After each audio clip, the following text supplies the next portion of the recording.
Hey, everybody. Happy Financial Literacy Wellness Month. It's true. April is Financial Literacy Wellness Month, and I'm so happy to be here today to talk with you about it. Welcome to a new PennyWise podcast. I'm Teri Barr, your host, and joining me today, I'm thrilled because it's Kimberly Palmer. Kimberly is a personal finance expert with NerdWallet. She's going to help us understand why this whole month is the time to take care of you and your finances. Okay, Kimberly, thanks for being here. Thanks for having me.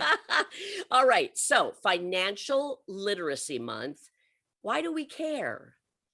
I really think financial literacy, it's the backbone of feeling empowered and living the life that you want to live. Because if you are more informed about the financial decisions that you're making and you know you're making smart ones, then you can work towards things that you really want, whether it's buying a house or vacation or whatever your goals are. So I think financial literacy is really all about empowerment. That is excellent. Okay. Now that makes me feel strong and ready to hit this and really do it. So there is a quiz. It's very short, it's very easy. I took it, and this can help you kind of test your financial health and wellness. Okay, we'll be sharing this with all of you in our show notes so that you can take a look at this as well. But Kimberly, what I have to tell you is it ended up showing me I have a lot more to learn. Is that okay? Should all of us just keep learning when it comes to our financial health? It's a process for everyone. And I think that wherever you are, you can learn more, you can expand. And so it really is all about first figuring out where you are in your own journey with financial literacy. And that's why I think starting with a quiz is so fun, because it gives you a little self-assessment. Who doesn't like taking a quiz? And it just gives you a sense, what are my weak spots? What do I need to work on? And we all have things to work on. And so it can be a fun place to start and just kick off your journey and give you kind of a roadmap to figuring out what you want to focus on and what you want to learn. Absolutely.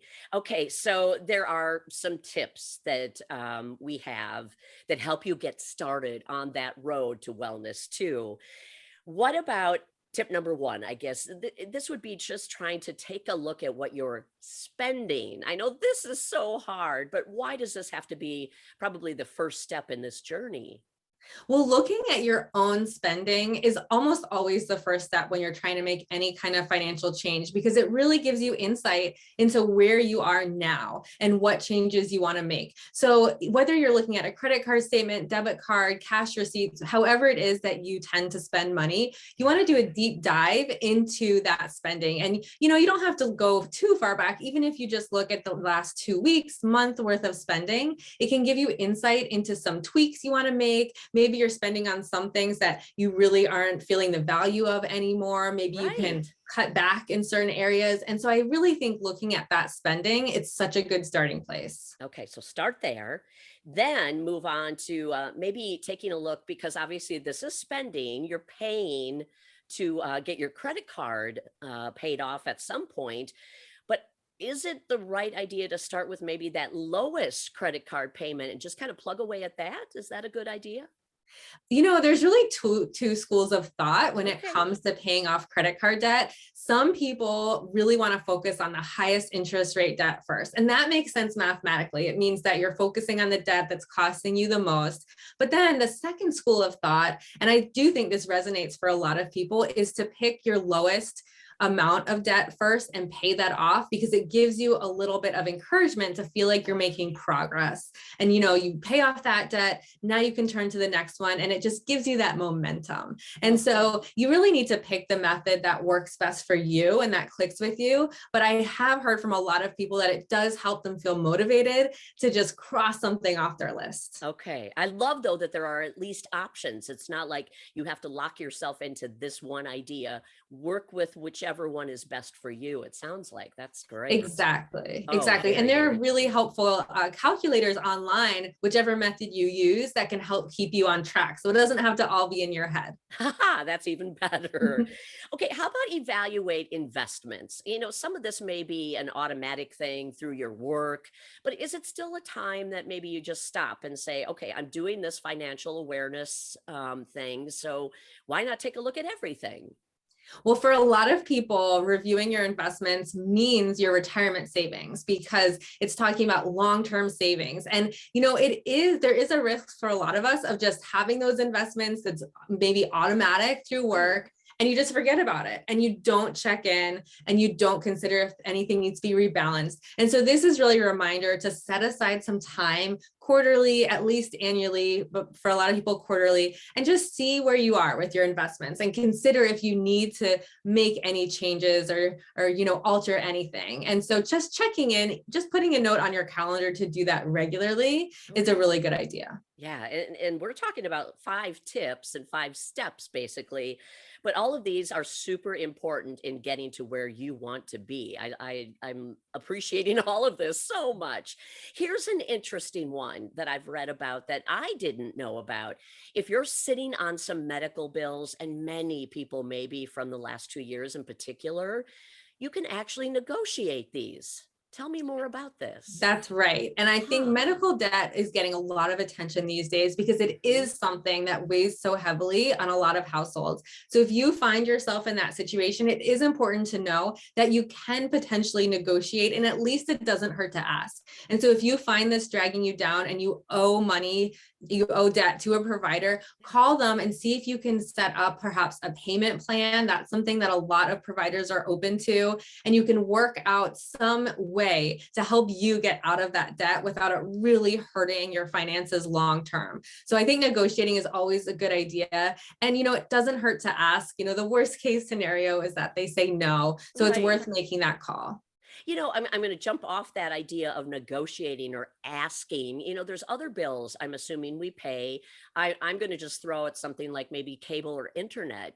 Is that another one? Could you just call and say, hey, what can you do for me?